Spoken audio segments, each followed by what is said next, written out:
आळूच्या वड्या आज मी करणार आहे.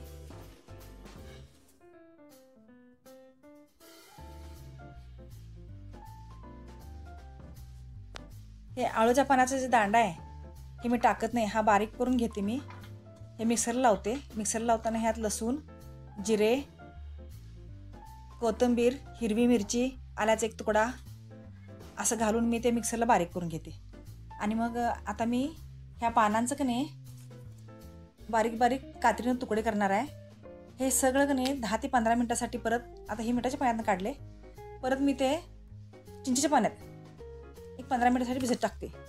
मग ते भिजवून टाकल्यानंतर ते पाणी पिळून काढायचं आणि मग पिठात बेसनचं पीठ, ओवा, तीळ, मीठ आणि आपण जे आता मिक्सर लावलेली ग्रेव्ही आहे ते ग्रेव्ही सगळी घालून ते पीठ घट्ट मिळवून घ्यायचं आणि ते एक वाफेवर उकडून काढायचं.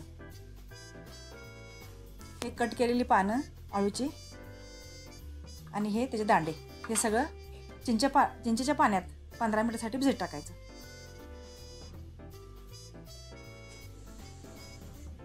मी हे आळूच्या वडीचे जे पाठीमागचे दांडे असतात ते मिठाच्या पाण्यात 15 मिनिटं काढून मग नंतर आणि ते मी चिंचेच्या पाण्यात 15 मिनिटासाठी भिजत टाकले होते.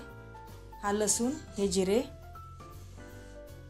हिरवी मिरची घालायची ह्यात आणि बारीक करून घ्यायचं आणि आल्याचा तुकडा.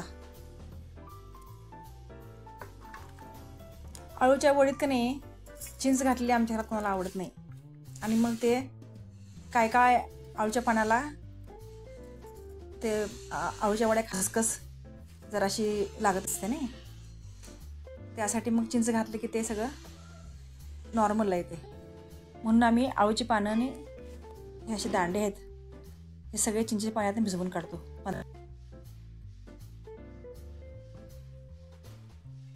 हा ओवा आहे,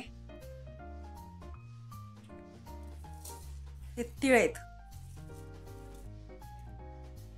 हे हिंग, हे आळूची वडी, बेसनचं पीठ, आपण घातलेला सगळा मसाला एकत्र करून हे असं सगळं त्याची अशी वळी करून घ्यायची आणि आता उकडून घ्यायची.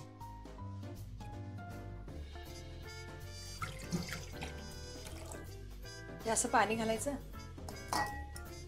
ह्याला उकळी आली त्याच्यावर असं हे उकडायला ठेवायचं.